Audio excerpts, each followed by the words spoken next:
الحمد لله وكفى وسلام على عباده الذين اصطفى.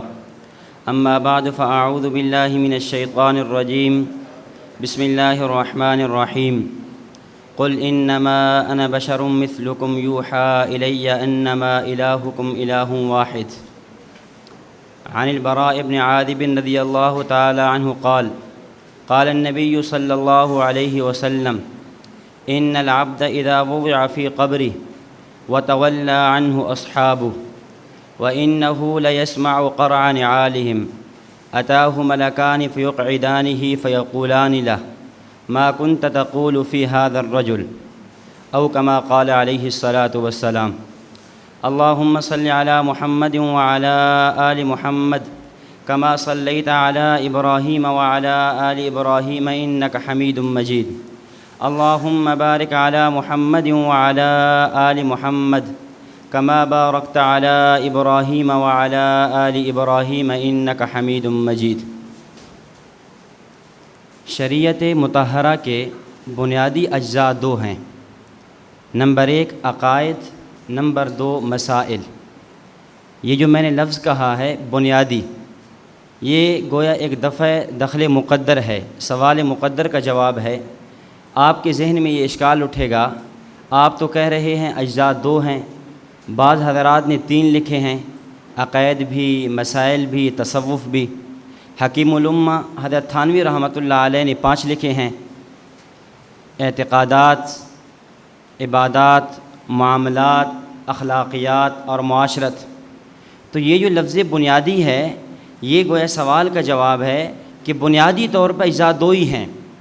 باقی جنہوں نے 3 کہا انہوں نے اس کی تفصیل بیان کر دی، جنہوں نے 5 کہا انہوں نے اور زیادہ وضاحت کر دی. تو بنیادی اجزاء 2 ہی ہیں، عقائد اور مسائل. پھر ان 2 کو ہم تک پہنچانے والی وہ شخصیات ہیں، وہ حضرات ہیں، صحابہ کرام ہیں، فقہاء ہیں، اکابر علماء دیوبند ہیں.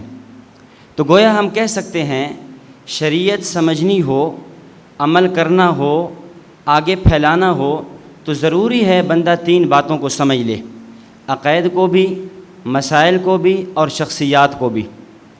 اہل بدعت، اہل رضاخانیت نے ہم سے ان تینوں باتوں میں اختلاف کیا ہے. یہ ایک جملے پہ بڑی اچھی طرح توجہ کرنا. عموماً ہم ایک جملہ کہہ دیتے ہیں کہ ہمارا ان سے اختلاف ہے. یاد رکھنا یہ جملہ غلط ہے. ہمارا ان سے کوئی اختلاف نہیں ہے. جو بھی اختلافات ہیں وہ انہوں نے ہم سے کیے ہیں. ہم تو اسی لائن پہ، اسی سطح پہ چلے آ رہے تھے جو آج سے 14 صدیاں پہلے نبی اقدس صلی اللہ علیہ وسلم اور آپ کی مقدس جماعت صحابہ کرام ہمیں دے کر گئی ہے. یہ بعد میں فتنے اٹھتے چلے گئے. کوئی فتنہ آیا انکار تقلید کے نام پہ، کوئی انکار حدیث کے نام پہ، کوئی انکار فقہ کے نام پہ، کوئی نور و بشر اور دیگر مسائل کے حوالے سے یہ لوگ اٹھے. تو ان حضرات نے ان تینوں چیزوں میں ہم سے اختلاف کیا ہے. عقائد میں بھی اختلاف کیا، مسائل میں بھی اختلاف کیا اور شخصیات میں بھی اختلاف کیا ہے. عقائد کیا ہیں؟ بنیادی طور پہ جو اختلافی یعنی عقائد ہیں وہ 4 ہیں. نمبر 1 صفت نور و بشر، نمبر 2 حاضر ناظر، نمبر 3 علم غیب، نمبر 4 مختار کل. یہ 4 عقائد ہیں جن میں ان لوگوں نے اہل سنت والجماعت احناف دیوبند سے اختلاف کیا ہے. اسی طرح مسائل بھی کئی ہیں جن کو ہم مجموعی طور پہ کہہ سکتے ہیں کہ انہوں نے مختلف بدعات گھڑی ہیں، جن میں اذان سے پہلے صلاۃ و سلام ہے، تیجہ ہے، کل ہے، 40واں ہے، قبر پہ اذان دینا ہے اور نماز جنازہ کے فوراً بعد دعا کا کرنا ہے. یہ مختلف مسائل ہیں. انہوں نے ان مسائل میں بھی ہم سے اختلاف کیا ہے. نمبر 3 شخصیات. ہماری جو شخصیات ہیں ہندوستان کے اندر جنہوں نے دین متین کو صحیح اصلی شکل میں، صحیح صورت میں، افراط و تفریط سے پاک، الحاد و بدعات سے پاک دین ہمیں دے کر جو گئے تھے اکابر علماء دیوبند، انہوں نے ان پر بھی کیچڑ اچھالا ہے، ان پر بھی تبرہ بازی کی ہے، ان پہ بھی کفر کے مشرک ہونے کے فتوے لگائے ہیں. اور یاد رکھنا ہمیشہ بدعتی آدمی، رضا خانی آدمی، وہ جب بھی آپ سے گفتگو کرے گا اس کی پہلی کوشش یہ ہوگی کہ وہ آپ سے ان عبارات پہ گفتگو کرے، ان شخصیات پہ گفتگو کرے۔ وہ گفتگو کرنے کے لیے نہ تو عقائد کو اختیار کرے گا، نہ ہی مسائل کو اختیار کرے گا، بلکہ تیسری چیز لائے گا کہ میری اور آپ کی گفتگو اکابر علماء دیوبند کی شخصیات پہ ہوگی۔ ہم اکابر علماء دیوبند کو ہم کافر سمجھتے ہیں، ان کی یہ عبارتیں ہیں، یہ عبارتیں ہیں، لہذا ہمیں ان عبارتوں کی صفائی چاہیے۔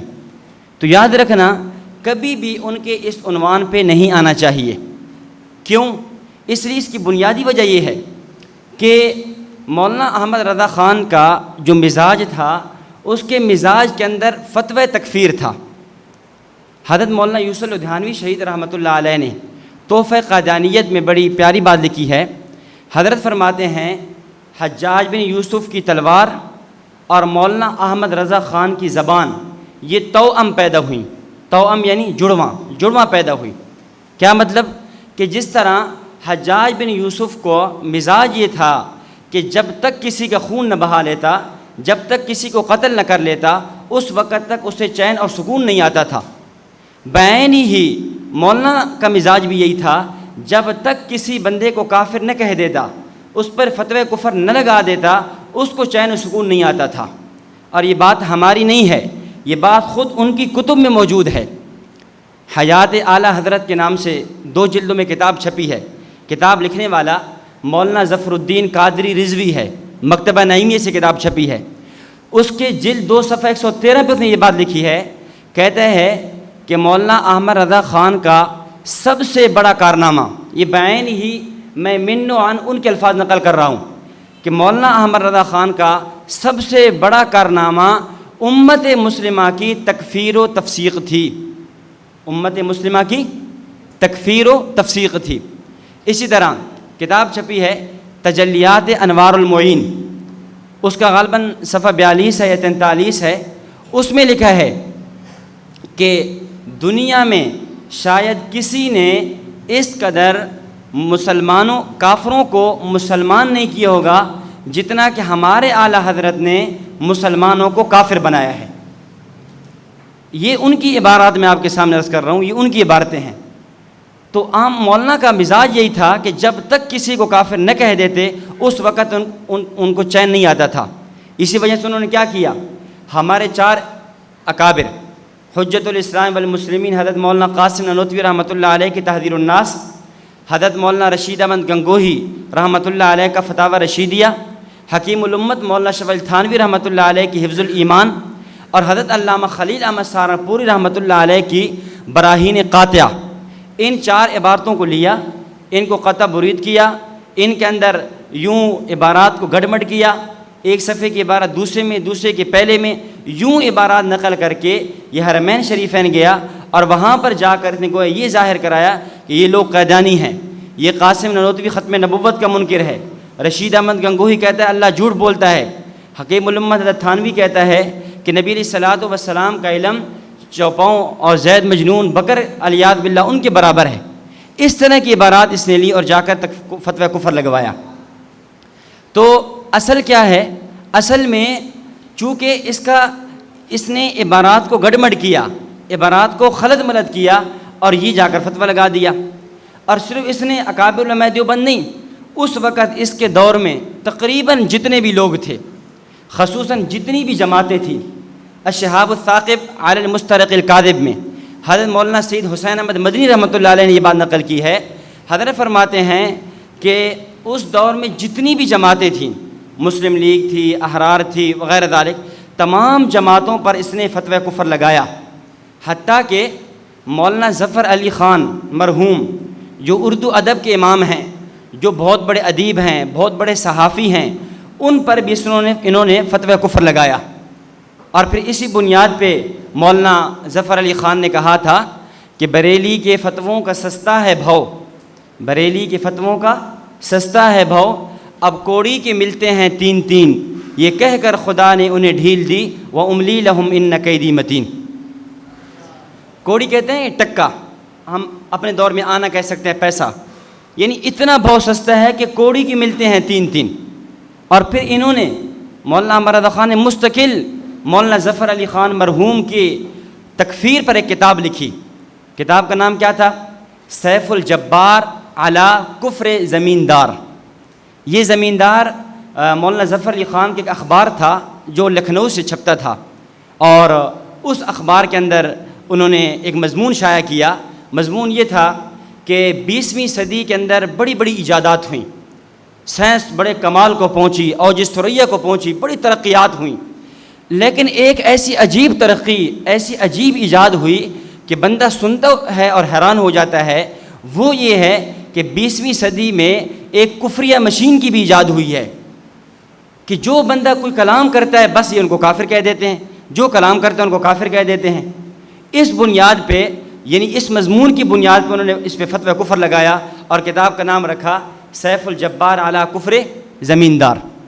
اور پھر مولانا احمد رضا خان نے اس کے بعد پھر ایک مولانا ظفر علی خان مرحوم نے مولانا احمد رضا خان کے بارے میں ایک شعر کہا تھا. کہتے ہیں کوئی ترکی لے گیا کوئی ایران لے گیا، کوئی ترکی لے گیا کوئی ایران لے گیا، کوئی قمیص لے گیا اور کوئی گریبان لے گیا، رہ گیا تھا ایک فقط نام اسلام کا، وہ بھی ہم سے چھین کر احمد رضا خان لے گیا. یہ یعنی اس کی میں اس لیے عرض کر رہا ہوں آپ بنیاد کو سمجھیں. وہ آپ پر کوشش کریں کہ ہم عبارات پہ گفتگو کرتے ہیں، آپ نے عبارات پہ گفتگو کرنے کی ضرورت ہی نہیں ہے، اس لیے کہ جتنی آپ ہماری عبارتیں پیش کریں گے، اگر آپ ہماری ایک عبارت پیش کریں گے حالانکہ وہ کفریہ نہیں ہے، شرکیہ نہیں ہے، گستاخانہ نہیں ہے، ہم اس سے بڑھ کے ایک کے بجائے ہم سینکڑوں عبارتیں آپ کی پیش کر سکتے ہیں جو کفریہ موجود ہیں. اس لیے اس پہ نہیں آنا، بلکہ بات کس پہ شروع کرنی ہے؟ عقائد پہ شروع کرنی ہے. بنیاد چونکہ عقائد ہیں اس لیے ہم عقائد کو لائیں گے. اور پھر عقائد میں نے عرض کیا کتنے ہیں؟ 4 ہیں. نمبر 1 نور و بشر، نمبر 2 حاضر ناظر، نمبر 3 علم غیب، نمبر 4 مختار کل. اب ان چاروں عقیدوں میں جس عقیدوں کو آپ نے بنیاد بنانا ہے وہ ہے صفت نور و بشر. اس پہ لانا ہے، کوشش یہ کرنی ہے اس پہ گفتگو کریں، کیوں؟ یہ بنیاد ہے. اسی بنیاد پہ باقی آگے مسائل پیدا ہوتے ہیں، اگلے عقائد آتے ہیں. جب انہوں نے نبوت کو نور تسلیم کر لیا، اللہ کا جز بنا لیا، اللہ کی صفت دے دی، اب اس نور ہونے کی بنیاد پر اب اللہ کی صفت جو کیا ہے؟ حاضر ناظر ہونا ہے، وہ بھی نبوت میں تسلیم کر لی. اللہ رب العزت کی صفت علم غیب ہے، غیب کلی، وہ بھی انہوں نے نبوت میں تسلیم کر لی.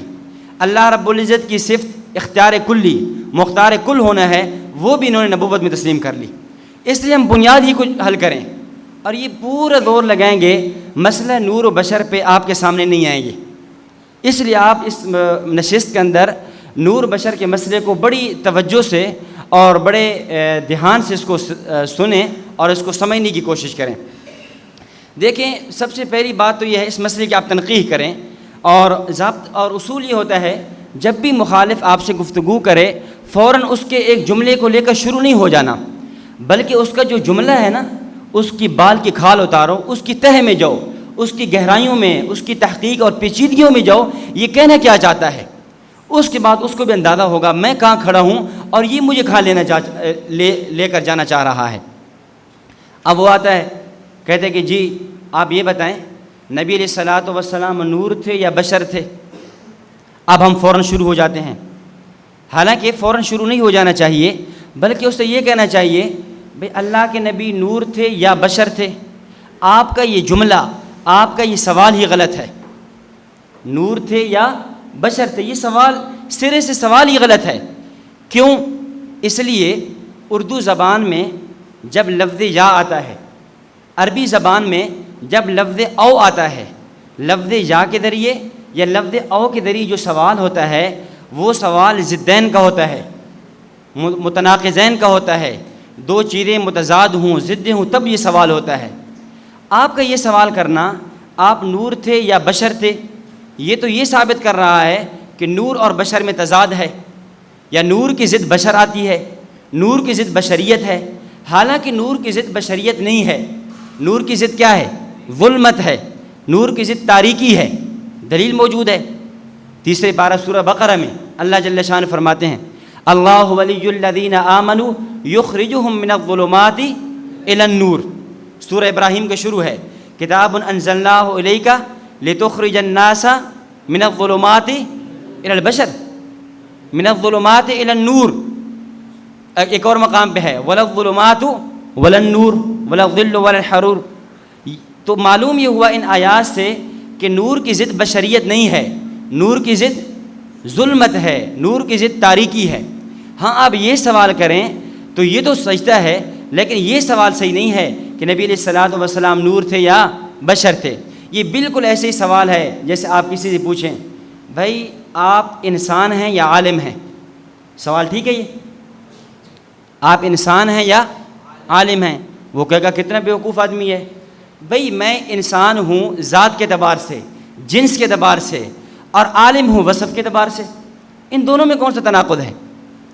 بندہ سوال کرتا ہے کہ آج سردی ہے یا ہفتہ ہے، سوال ٹھیک ہے؟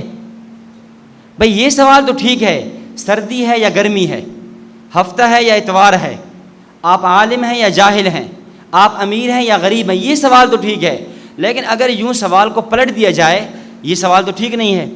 تو یہ آپ کا یوں سوال کرنا کہ نور ہیں یا بشر ہے، آپ کا سوال اس سرے سے غلط ہے۔ ہم یہ کہتے ہیں، ہمارا نظریہ یہ ہے کہ نبی علیہ الصلوۃ والسلام نور بھی ہیں، آپ علیہ الصلوۃ والسلام بشر بھی ہیں۔ ہاں ذات کے اعتبار سے، جنس کے اعتبار سے آپ بشر ہیں، اور صفات کے اعتبار سے نور کیا نوریوں سے بھی بڑھ کر ہیں۔ صرف نور نہیں، آپ تو نور کہہ رہے ہو نا، ہم کہہ رہے ہیں نوریوں سے بھی بڑھ کے ہیں، اور آپ تمام یعنی ملائکہ سے، اور بعد از بزرگ توئی قصہ مختصر، بعد از خدا بزرگ توئی قصہ مختصر، اللہ کے بعد اگر کوئی ہے تو وہ آپ ہے۔ تو ذات کے اعتبار سے ہم نے آپ کو کیا مانا؟ بشر مانا، اور صفات کے اعتبار سے نور مانا، اس میں کوئی تناقض و تعارض نہیں ہے۔ اب ہم آپ سے پوچھتے ہیں آپ کیا کہتے ہو؟ کہتے جی ہم تو یہ کہتے ہیں کہ نبی علیہ الصلوۃ والسلام جو ہے نور ہیں۔ آپ کیا ہیں؟ آپ کی حقیقت نوری ہے، آپ کی حقیقت، آپ کی اصلیت نوری ہے، بس آپ بشریت کے لباس میں آئے ہیں۔ اس دھوکے کو اچھی طرح سمجھنا، جب وہ دلائل کے اعتبار سے پھنسے گئے نا، فوراً کیا کہیں گے؟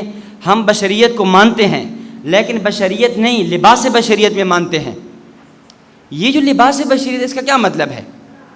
بھئی لباس بشریت تو نام ہے انکار بشریت کا۔ مثال کے طور پہ ایک طالب علم ہے، وہ طالب علم چوری کرتے ہوئے پکڑا گیا، استاد نے پکڑا، استاد کہتا ہے کہ یار تو کو طالب علم ہے، تو بس طالب علمی کے لباس میں آیا ہوا ہے، تو طالب علمی کے کیا مطلب؟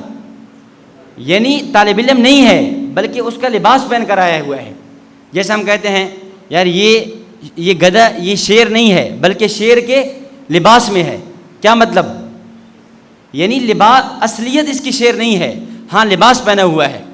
دیکھو سورہ مریم اللہ پاک فرماتے ہیں فَتَمَثَّلَ لَهَا بَشَرًا سَوِيًّا، حضرت جبریل علیہ السلام کے بارے میں، کہ حضرت جبریل علیہ الصلوۃ والسلام لباس بشریت میں آئے۔ اب مجھے بتاؤ، قرآن کہہ رہا ہے کہ جبریل علیہ الصلوۃ والسلام کی آمد لباس بشریت میں ہے، اس کا کیا مطلب کہ جبریل علیہ الصلوۃ والسلام بشر ہیں؟ نہیں، لباس بشریت بتا رہا ہے آپ کی حقیقت کچھ اور ہے، اور ایک شکل اور لباس بشریت کا پہنایا گیا ہے۔ چلو میں ایک اور مثال دیتا ہوں جو ممکن ہے آپ ان کے سامنے رکھیں اور ان کو بھی یہ بات سمجھ آ جائے۔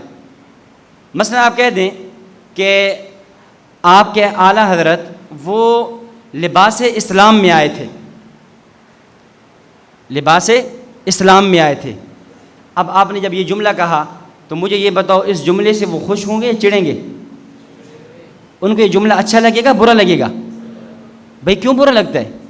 بھئی ہم تو کہہ رہے ہیں وہ لباس اسلام میں آئے ہیں۔ وہ کہتے ہیں نہیں بھئی مولانا نہیں، لباس اسلام کا مطلب اسلام میں نہیں ہے، مسلمان نہیں تھے، بس لباس اسلام کا پہنا ہوا ہے۔ ہم کہتے ہیں جو بات اپنے اعلیٰ حضرت کے لیے ماننے کے لیے تیار ہو، وہ بات نبوت کے لیے تسلیم کیوں نہیں کرتے؟ کہ نبی علیہ الصلوۃ والسلام کو تم کہہ رہے ہو کہ وہ لباس بشریت میں آئے، لباس بشریت میں، تو نبی علیہ الصلوۃ والسلام کا مطلب بھی پھر یہی بنے گا کہ بشر نہیں تھے، بس کیا ہے لباس بشریت کا پہنا ہے۔ اور یہ بات بالکل ان کے اپنی کتب میں موجود ہے، انہوں نے خود یہ بات لکھی ہے کہ لباس بشریت وہ انکار بشریت ہے۔ تو اس طرح اس تنقید کو اچھی طرح سمجھ لیں۔ دوسری بات یہ سمجھیں، ہم جو کہتے ہیں نبی علیہ الصلوۃ والسلام کی ذات بشر ہے، آپ کی صفات نورانی ہیں، یہ ہم کیوں کہتے ہیں؟ اس کی بنیاد کیا ہے؟ اس پہ دلیل کیا ہیں؟ اس پہ ایک تو یہ ہے نا، دلیل ہمارے پاس قرآن سے، احادیث سے، اقوال صحابہ سے، سلف صالحین سے، فقہ احناف سے عبارات موجود ہیں، وہ تو ہیں بھی صحیح، وہ فائل میں آپ دیکھ لیں گے۔ اس سے آگے بڑھ کے عقلی دلیل موجود ہے اس بات پر کہ نبی علیہ الصلوۃ والسلام کی ذات، آپ کی جنس، وہ بشر ہے۔ میں آپ کے سامنے 5-6 دلیل رکھ دیتا ہوں عقلی اعتبار سے کہ جس سے یہ بات ثابت ہوتی ہے کہ نبی علیہ الصلوۃ والسلام کی ذات اور جنس کیا ہے؟ وہ بشر ہے۔ پہلی دلیل یہ ہے کہ اگر ہم نبی کو بشر نہیں مانتے، ہم نبوت کی ذات کو بشر تسلیم نہیں کرتے، تو اس میں نبی علیہ الصلوۃ والسلام کی تعظیم اور توقیر اور ادب نہیں ہے۔ ہم علماء دیوبند والے ہم ادب کے قائل ہیں۔ ہمارے جتنے بھی عقائد ہیں، نظریات ہیں، عبارات ہیں، کتب ہیں، وہ ساری ہمیں ادب کا درس دیتی ہیں۔ اگر ہم آپ کو بشر تسلیم نہیں کرتے، اس سے نبی علیہ الصلوۃ والسلام کی بے ادبی، آپ کی توہین کا پہلو نکلتا ہے۔ وہ کیسے؟ وہ دیکھیں، اللہ رب العزت نے 3 طرح کی مخلوقات پیدا فرمائیں۔ 3 طرح کی مخلوقات، نمبر 1 انسان، نمبر 2 ملائکہ، نمبر 3 جنات۔ انسان، ملائکہ اور جنات۔ اب ان 3 مخلوقات میں سے افضل اور اعلیٰ ترین مخلوق کون سی ہے؟ اب ہم قرآن سے پوچھتے ہیں کہ اعلیٰ اور افضل ترین مخلوق کون سی ہے؟ تو قرآن کی کئی آیات بتا رہی ہیں اعلیٰ اور افضل مخلوق وہ کیا ہے؟ وہ انسان ہے۔ وَلَقَدْ كَرَّمْنَا بَنِي آدم، ہم نے بنی آدم کو کرامت دی۔ وَفَضَّلْنَاهُمْ عَلَىٰ كَثِيرٍ مِّمَّنْ خَلَقْنَا تَفْضِيلًا، اور ہم نے ساری مخلوقات پہ حضرت انسان کو فضیلت اور شرافت بخشی ہے۔ نمبر 2، اللہ رب العزت نے 4 قسمیں کھائیں، والتین والزیتون وطور سینین وہذا البلد الامین۔ 4 قسمیں کھانے کے بعد جو جواب قسم بیان فرمایا وہ کیا ہے؟ لقد خلقنا الانسان فی احسن تقویم۔ یہ نہیں فرمایا لقد خلقنا الملائکہ، لقد خلقنا الجنات، نہیں، لقد خلقنا الانسان، ہم نے انسان کو بہترین اچھی شکل و صورت میں پیدا کیا ہے۔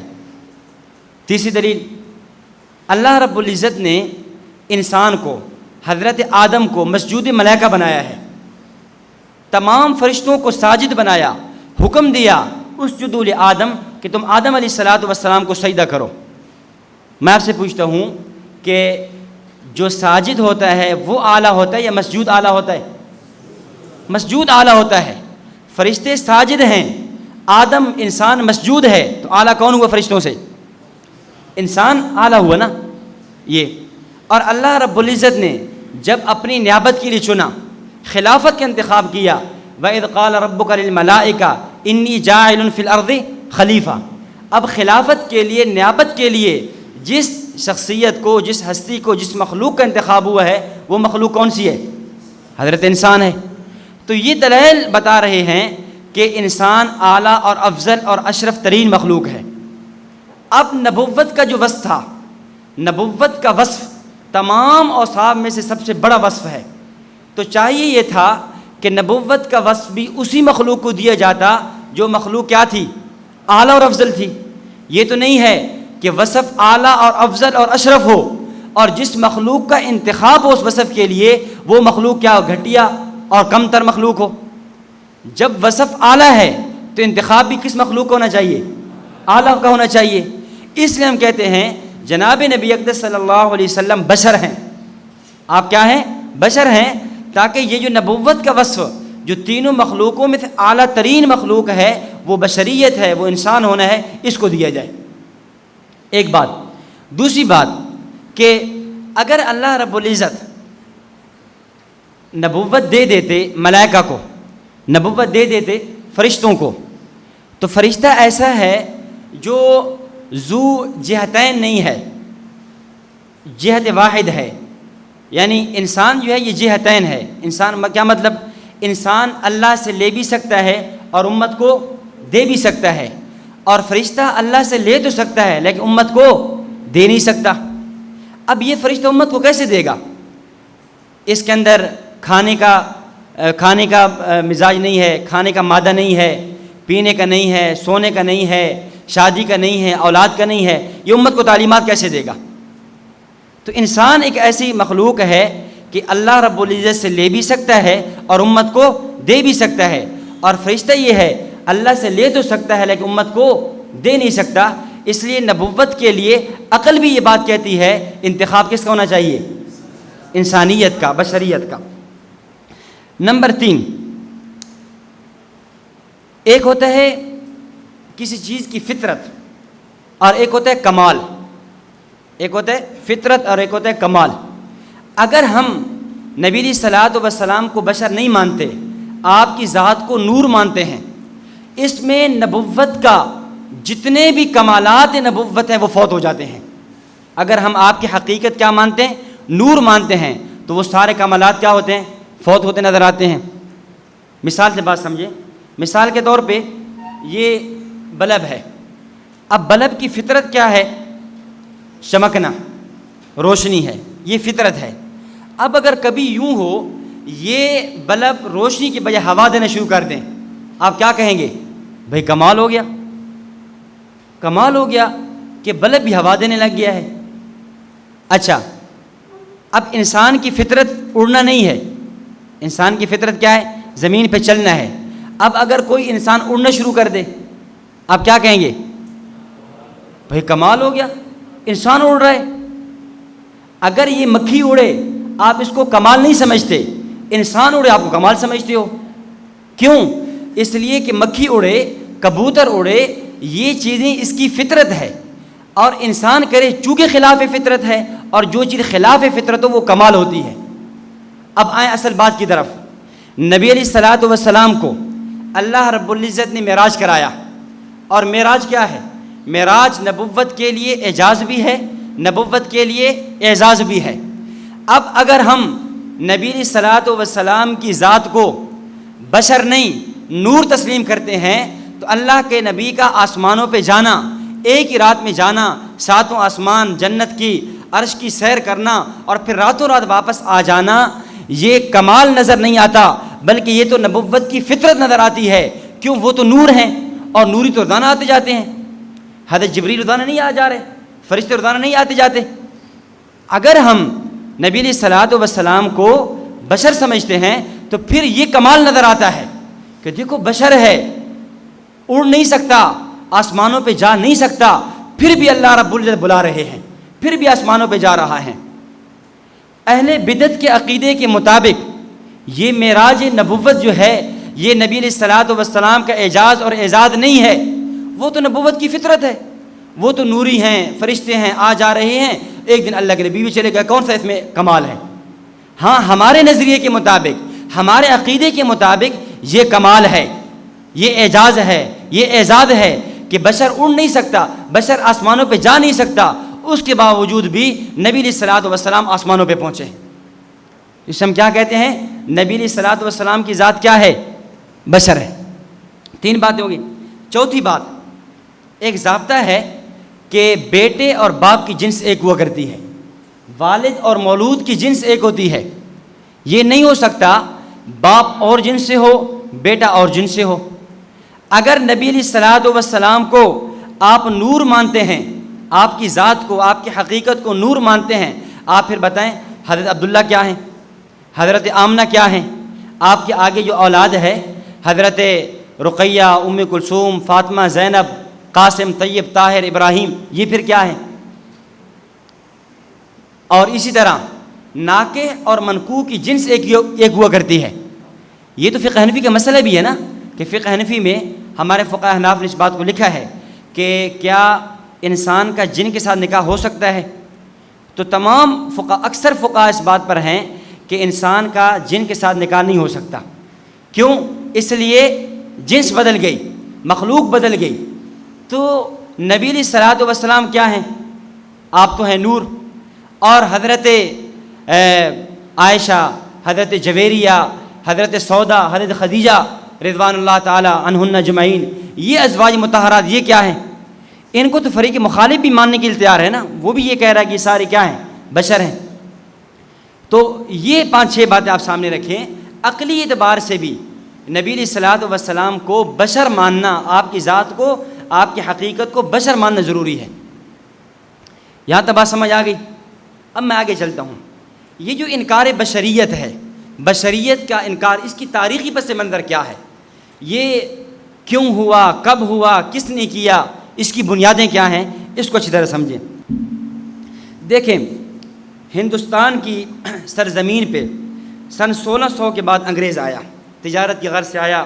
انگریز نے آ کر کوشش کی میں ہندوستان پہ اپنے جو قدم جما لوں، اور اس وقت وہاں پہ عیسائیت تھی۔ عیسائیت کا نظریہ یہ تھا، حضرت عیسیٰ علیہ الصلاۃ والسلام ابن اللہ ہیں، عیسیٰ علیہ الصلاۃ والسلام اللہ کے بیٹے ہیں۔ اب مسلمان جاتے عیسائیوں سے سوال کرتے اور کہتے کہ بھئی بات یہ ہے، تم کہہ رہے ہو کہ عیسیٰ علیہ السلام اللہ کے بیٹے ہیں، ہمارا سوال یہ ہے کہ 3 چیزیں ہوتی ہیں، ایک ہوتا ہے واجب الوجود، ایک ہوتا ہے ممکن الوجود، ایک ہوتا ہے ممتنع الوجود۔ واجب، ممکن اور ممتنع۔ واجب یعنی جس کا وجود ضروری ہو، جیسے اللہ رب العزت کی ذات واجب الوجود ہے۔ ممکن یعنی اس کا وجود ضروری تو نہیں ہے لیکن ممکن ہے، اور ممتنع یعنی جس کا وجود بالکل یہی نہ ہو، ممتنع ہو، محال ہو۔ اب اللہ رب العزت کی ذات وہ تو ہے واجب الوجود، اللہ کا وجود ضروری ہے، اللہ واجب الوجود سے ہے، ازل سے ہے، ابد تک رہے گا۔ اور عیسیٰ علیہ الصلاۃ والسلام کیا ہیں؟ یہ ممکن ہیں یا واجب ہیں؟ اگر کہتے ہو واجب ہیں تو پہلے تو نہیں تھے، جیسے اللہ کی ذات ازل سے ہے، عیسیٰ علیہ السلام ازل سے تو نہیں ہیں۔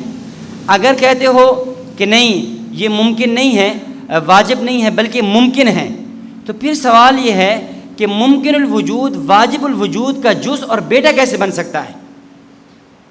یہ ایک سوال تھا جو مسلمانوں نے عیسائیوں سے کیا اور وہ لاجواب ہیں، بڑے پریشان۔ اب اس کا کیا جواب دیں؟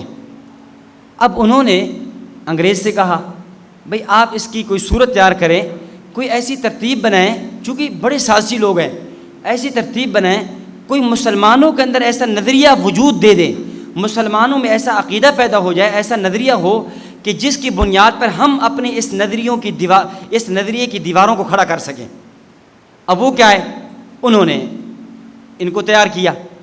اب یہ فاضل صاحب کھڑے ہوئے، اس نے یہ نظریہ دیا۔ اس نے نظریہ کیا دیا کہ اللہ رب العزت کی ذات وہ ہے واجب الوجود، نبی علیہ الصلاۃ والسلام اگرچہ ممکن ہیں لیکن ایک اعتبار سے ممکن، ایک اعتبار سے واجب۔ جب ہم نبوت کے کمالات کو دیکھتے ہیں، نبوت کے معجزات کو دیکھتے ہیں، ہمیں نظر یہ آتا ہے کہ نبی علیہ الصلاۃ والسلام واجب الوجود ہیں، اور یہ جو واجب ہے یہ واجب کا جز بن سکتا ہے۔ اور نبی علیہ الصلاۃ والسلام نور من نور اللہ ہیں، اللہ کے نور میں سے ایک نور ہیں، اگرچہ حقیقتاً واجب نہیں ہیں لیکن چونکہ اللہ کا جو نور ہے اس سے ان کو نور دیا گیا، نور من نور اللہ ہیں۔ اس بنیاد پہ نبی علیہ الصلاۃ والسلام کیا ہے؟ نور ہیں، اور اللہ رب العزت کا ایک جز ہے۔ جب انہوں نے یہ نظریہ دیا تو اب عیسائی خوش ہو گئے، بے اب کام بن گیا۔ اب جو بات انہوں نے کہی تھی وہ عیسائیوں نے بات کہنی شروع کر دی کہ عیسیٰ علیہ الصلاۃ والسلام اگرچہ ممکن الوجود ہیں لیکن عیسیٰ علیہ الصلاۃ والسلام اللہ کے نور ذاتی جو ہے اس سے پیدا ہوئے ہیں، وہ بھی نور من نور اللہ ہے۔ اب یہ نظریہ کیا ہے؟ اب امت کو نظریہ دے دیا کہ نبی علیہ الصلاۃ والسلام نور من نور اللہ ہیں، اللہ کے نور میں سے ایک نور ہیں۔ 14 صدیوں میں یہ پہلی ایک اینٹ تھی، یا یہ ایک پہلا عقیدہ اور نظریہ تھا جو گھڑا گیا اور امت کو دیا گیا، ورنہ اس سے پہلے کوئی بندہ اس عقیدے کا قائل پچھلی صدیوں کے اندر نہیں تھا۔ یہ جو کہا نا نور من نور اللہ، اس بات کو اچھی طرح سمجھو کہ کیا نور من نور اللہ، کہ وہ اللہ کے نور میں سے نور ہیں۔ پہلے کیا اللہ کی ذات نور ہے؟ پہلے یہ بات سمجھے، کیا اللہ کی ذات نور ہے؟ آپ کیا کہتے ہیں؟ اللہ کی ذات نور ہے؟ بولتے نہیں ہیں۔ اللہ کی ذات نور ہے؟ آپ کہہ دو کہ اللہ نور السماوات والارض مثل نورہ۔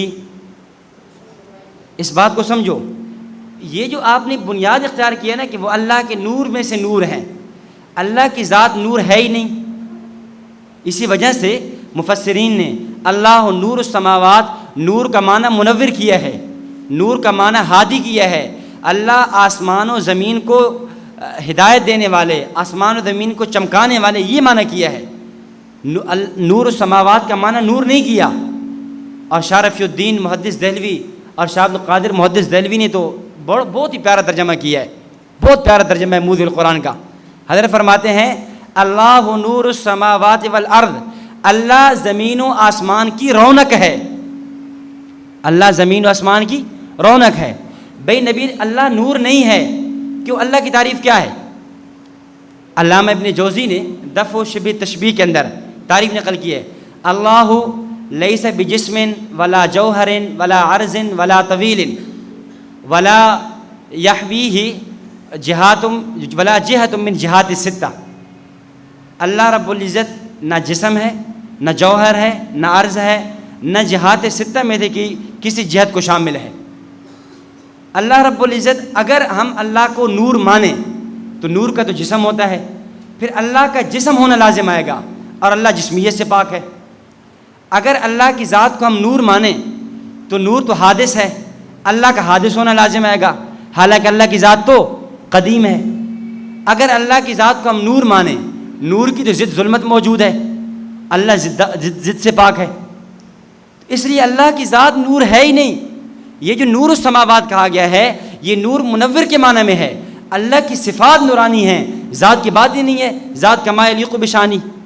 جب اللہ کی ذات نور ہے ہی نہیں، پھر اس بات کا کیا مطلب نور من نور اللہ، اللہ کے نور سے نور ہیں؟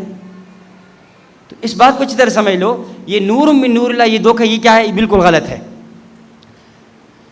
آپ اس بات کو سمجھ لیں، بلکہ آپ اگر تاریخ کا مطالعہ کریں اور عقائد کو اچھی طرح سمجھیں، آپ پر یہ بات کھل کر واضح ہو جائے گی کہ جتنے بھی فتن وجود میں آئے، جتنے بھی لوگوں نے نظریات اور لوگوں نے عقائد گھڑے، اس کی بنیاد وہ بعد کے ہیں، اور وہ ان کی سند نبوت تک نہیں پہنچتی۔ ان میں سے کوئی بندہ اپنی سند کو صحابہ تک پہنچا دے، نبی علیہ الصلوۃ والسلام تک پہنچا دے، نہیں ہو سکتا۔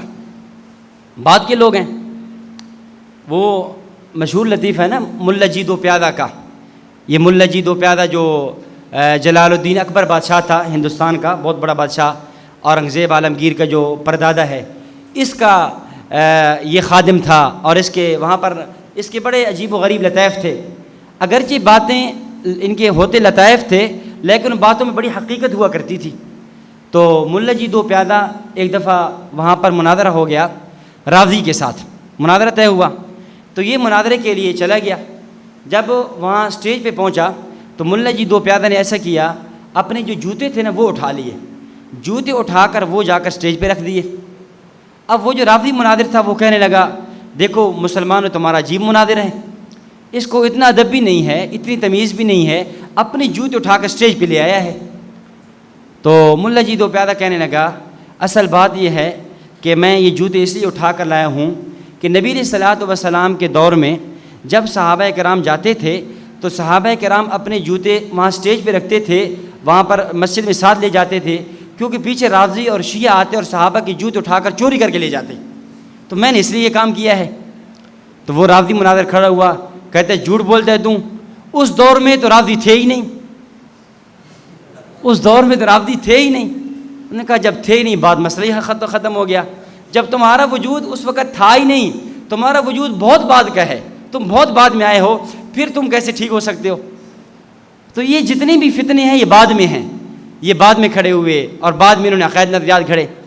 اس لیے ہم یہ ان سے کہتے ہیں، فاضل صاحب سے، ان کی اتنی کتب ہیں، کسی کتاب میں اپنی سند پیش کر دیں جو دور نبوت تک جا پہنچتی ہو، اپنے عقائد و نظریات پہ اپنی سند پیش کریں، میں نے اس سے پڑھا، اس سے پڑھا، اس سے پڑھا، کیا ہونا ہے؟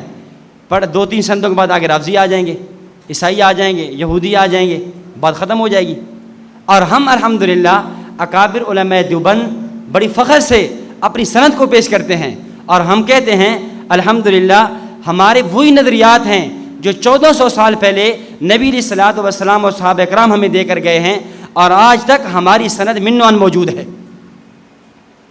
مثلا میں کہہ سکتا ہوں کہ حدیث شریف کی مشہور کتاب ہے ترمذی شریف، کہ ترمذی شریف کہ میں نے ترمذی پڑھی حضرت مولانا رشید اشرف سیفی صاحب رحمۃ اللہ علیہ سے، اور حضرت سیفی صاحب نے پڑھی شیخ الاسلام مفتی محمد تقی عثمانی سے، مفتی محمد تقی عثمانی صاحب دامت برکات نے پڑھی شیخ الحدیث مولانا سلیم اللہ خان سے، مولانا سلیم اللہ خان نے پڑھی حسین احمد مدنی سے، حسین احمد مدنی نے پڑھی شیخ الہند محمود حسن دیوبندی سے، شیخ الہند محمود حسن دیوبندی نے پڑھی حضرت مولانا قاسم نانوتوی سے، مولانا قاسم نانوتوی نے پڑھی شاہ عبد الغنی سے، شاہ عبد الغنی نے پڑھی شاہ اسحاق سے، شاہ اسحاق نے پڑھی شاہ عبد العزیز محدث دہلوی سے، شاہ عبد العزیز محدث دہلوی نے پڑھی اپنے والد گرامی شاہ ولی اللہ سے، شاہ ولی اللہ نے پڑھی ابو طاہر الکردی سے، ابو طاہر الکردی نے پڑھی حسن بن ابراہیم سے، حسن بن ابراہیم نے پڑھی سلطان بن احمد سے، سلطان بن احمد نے پڑھی شہاب الدین سبکی سے، شہاب الدین سبکی نے پڑھی الشیخ نجم سے، الشیخ نجم نے پڑھی الشیخ زین الدین زکریا سے، زین الدین زکریا نے پڑھی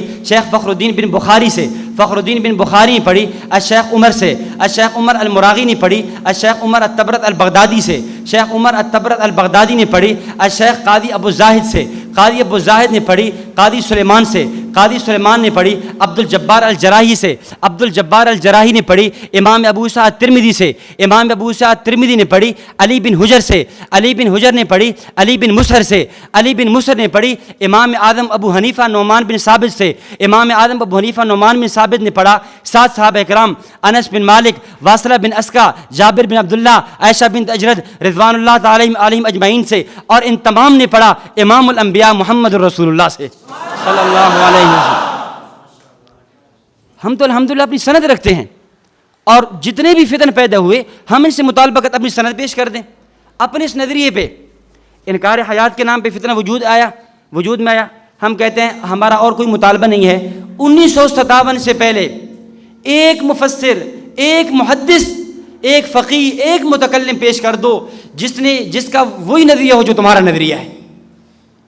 اور ہم اہل بدعت سے کہتے ہیں یہ جو تمہارے نظریات ہیں کہ نبی علیہ الصلوۃ والسلام نور ہیں، آپ کی ذات، آپ کی اصلیت، آپ کی جنس نوری ہے، آپ اس پہ ان سے پہلے 1857 سے پہلے کا آپ کوئی مفسر، کوئی محدث، کوئی صوفی، کوئی متکلم پیش کر دے جس کا یہ نظریہ ہو۔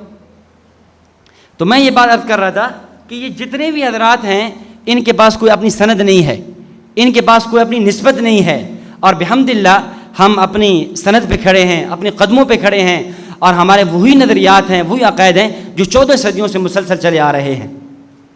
تو بہرحال یہ میں نے آپ کے سامنے یہ مسئلے کی تنقید رکھ دی ہے اور انکار بشریت کی تاریخ رکھ دی ہے۔ جو عموماً وصف سے پیش کیے جاتے ہیں ان کو سمجھو۔ میں آپ کے سامنے 2 وصف پیش کرتا ہوں۔ ایک بدعتی مجھے کہنے لگا، کہتا ہے کہ آپ کا نظریہ کیا نبی علیہ السلام بشر ہیں؟ میں نے کہا جی بشر ہیں۔ کہتے ہیں آپ کو پتہ ہے کہ سب سے پہلے بشریت حضرت آدم علیہ الصلوۃ والسلام کو بشر کس نے کہا تھا؟ شیطان نے کہا تھا۔ تو بشریت کا قول تو شیطان نے کیا تھا اور وہی قول تم کرتے ہو۔ شیطان نے کہا تھا لم اکن لاسجد لبشر، کس طرح آیت ہے؟ قال لم اکن لاسجد لبشر، غالباً اس طرح کیا 14ویں پارے میں، کہ میں اس بشر کو جس کو آپ نے خلقتہ من صلصال من حمأ مسنون، جس کو آپ نے مٹی سے، گارے والی مٹی سے پیدا کیا، میں اس کو کیسے سجدہ کروں؟ تو سب سے پہلے بشریت کا قول تو اس نے کیا تھا اور اب تم کر رہے ہو۔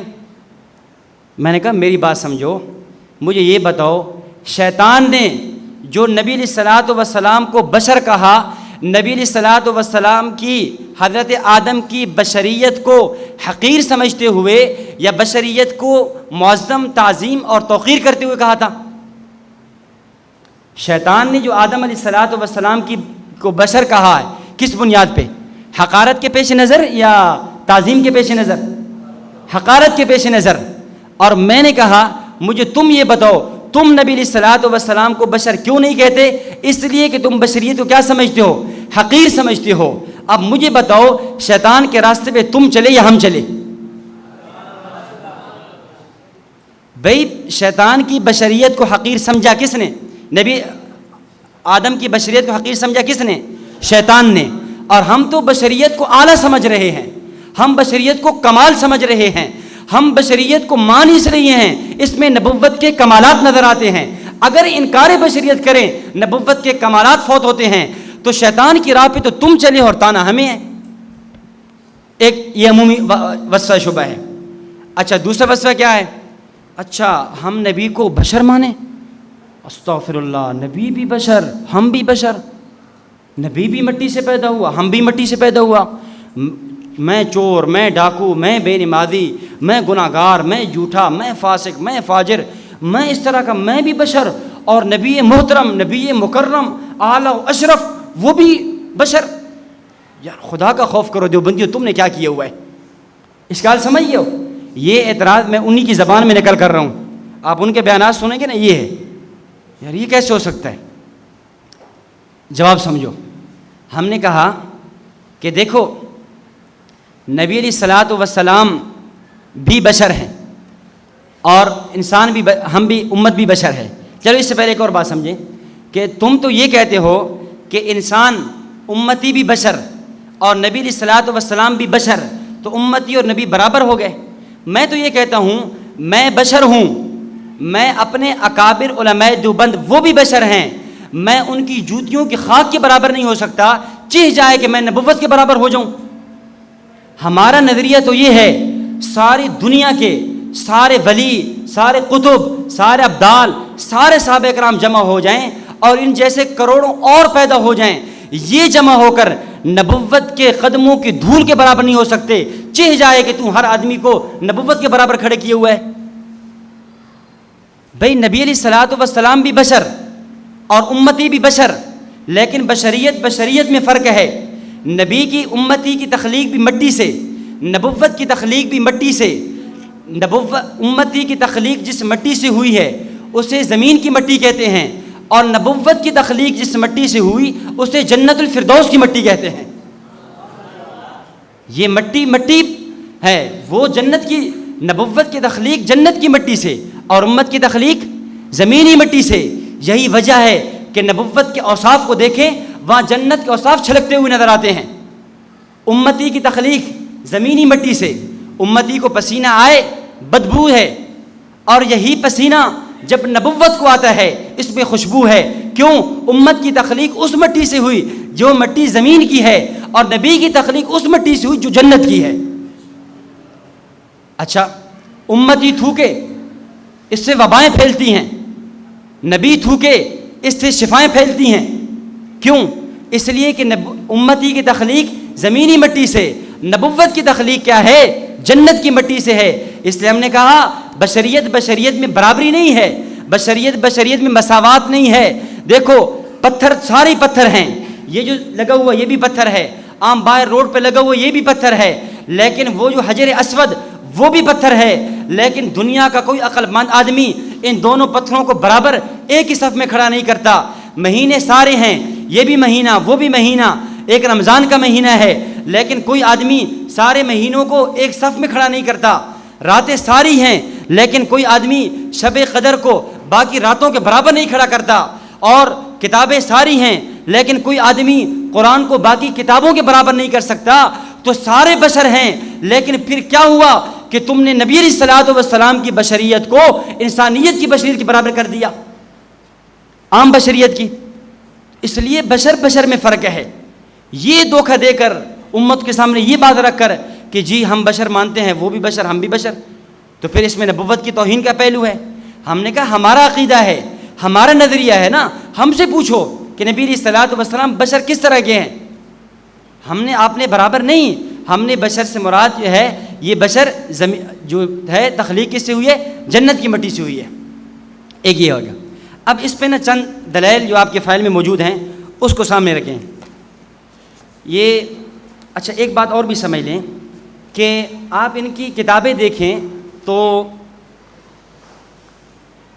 یہ نبی علیہ الصلاۃ والسلام کو بشریت کیا، بشریت سے بھی بڑا درجہ، خدائی کا درجہ دیے ہوئے ہیں. آپ دیکھیں مواعظ نعیمیہ کے اندر لکھا ہے، لباس آدمی پہنا جہان آدمی جانا، مزمل بن کے آئے تھے تجلی بن کے نکلیں گے. حقیقت جن کی مشکل تھی تماشا بن کے نکلیں گے، جو کہتے تھے بندہ قل هو اللہ احد بن کے نکلیں گے. جو بجاتے تھے انی عبدہ کی بانسری ہر دم، جو بجاتے تھے انی عبدہ کی بانسری ہر دم، وہ خدا کے عرش پہ انی ان اللہ بن کے نکلیں گے. اب میں پوچھتا ہوں اس نے نبی کو بشر کیا ہے، یعنی نبوت کو کیا ہے؟ خدائی کا درجہ دیا ہوا ہے، اللہ رب العزت کی ذات کے ساتھ شریک کر دی ہے. اور بلکہ ایک شاعر، ان کے سریکی کا شاعر بڑا عجیب کہتا ہے، وہ کہتا ہے کہ کی پشداں